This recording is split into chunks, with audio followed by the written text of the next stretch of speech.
Imagine being born in 1817. Your mom dies when you're just 10 years old. You spend the majority of your time growing up doing chores and learning languages, eventually being able to speak a few tribal languages as well as French and German. Imagine then, at 28 years old, you decide to head west with your new wife who is pregnant. The wagon train you are part of is a mixture of a few different parties, including the Donner Party. Along the way, your wife gives birth, but dies from the freezing temperatures. And without a mother, your newborn slowly dies from the elements. Let me introduce you to a man named James Savage, a very interesting man, to say the least. What I just told you is the majority of James's life. 29 years old, he arrives in California, not knowing he too would be dead in just a few years.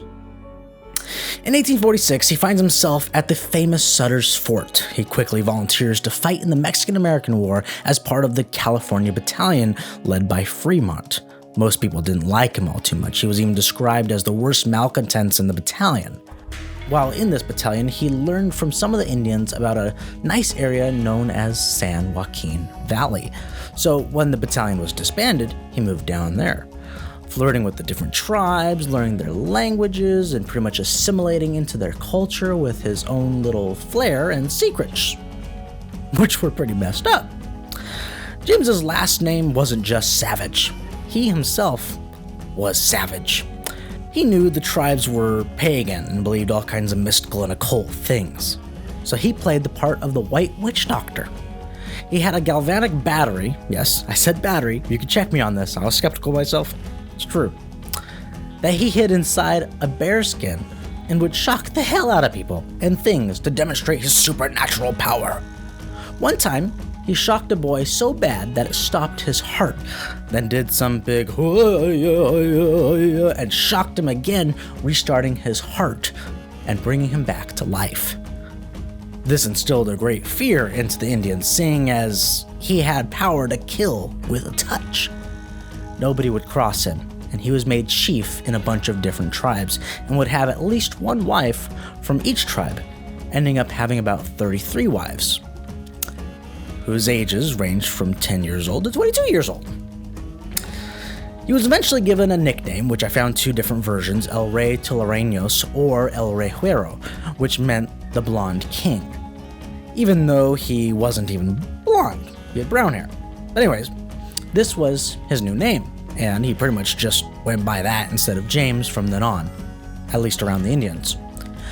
He set up a few trading posts, basically 7-Elevens of the 1800s, and he had a bunch of Indian servants who worked for him as gold miners, making him a ton of money. As the Blonde King, he was entrusted to be the banker of a bunch of different tribes, so one day he went to San Francisco to deposit some gold. Literally a barrel of gold that he just rolled around town. He brought with him one of his wives and a Miwok chief named Jose Juarez. He wanted to show up Jose to teach him a lesson on white superiority, which sounds really bad, but his intent was to scare Jose because there were talks about an uprising of the tribes against the white man. So if he could show Jose that there was no hope in a war against the whites, he could essentially keep the peace. It didn't work. The Blonde King got drunk and gambled away all the money that he was entrusted by the tribal leaders. Jose tried to get Savage to stop, but this embarrassed him. Being talked to like that by an Indian in front of the other white people was just not okay, so Savage knocked him down with a punch. On the way back to their home, they came across a group of Indians who were talking about an uprising. The Blonde King got up and delivered a great speech about the need for peace, and then let Jose have a chance to back him up. But instead of backing him up, he got back at him, announcing to the crowd that Savage was a charlatan who gambled away all their money, beat him up, and was using his influence for personal gain. That the Blonde King was in fact not a friend, but a fiend, and they must kill the white man with rocks and arrows. So, we have the California Indian Wars, which began essentially right after California became a state. There were a bunch of little wars going around California, and the Indians around Mariposa, which is where Savage mainly lived, wanted to get back at him for what he had done to them. One night at his Mariposa camp, he noticed all of his tribal servants were gone. He viewed this as an omen of an imminent attack to come, so he quickly grabbed 16 men and searched for the missing Indians who were likely heading to join some larger force.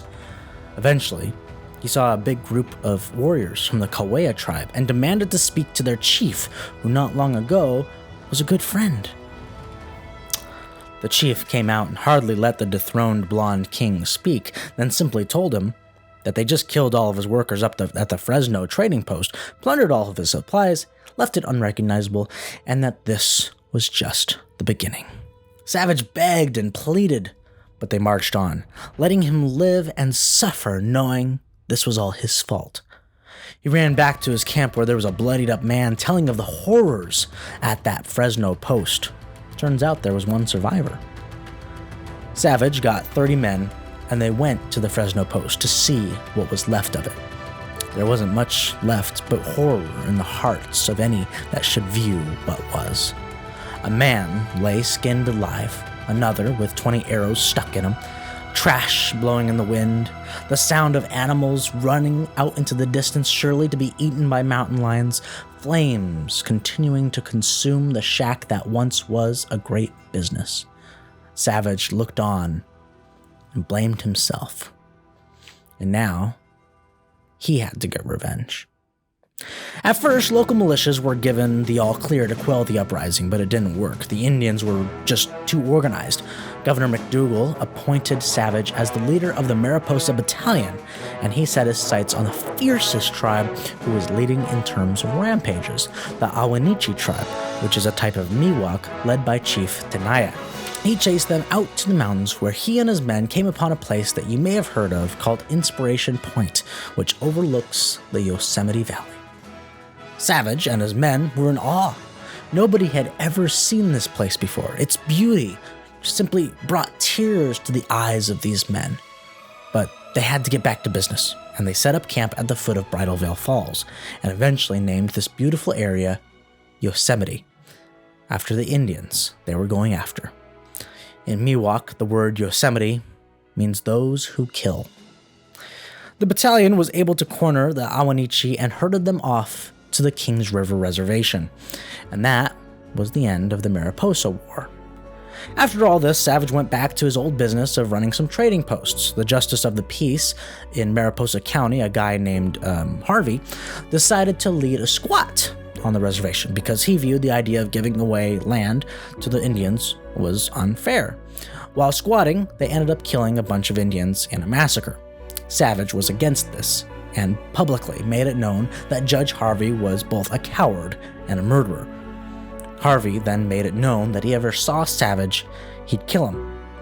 So Savage went after him to kill him first. They cussed each other out, had a fist fight, which ended up with Savage having Harvey pinned to the ground, but his gun slipped out of his holster. Harvey grabbed it quick, shot Savage 4 times, ran away, and lived a long life, never being charged with any crime. And of course, Savage died. If you liked that clip, you'll love the full podcast. Make sure you're subscribing to Ricky Mortensen on YouTube.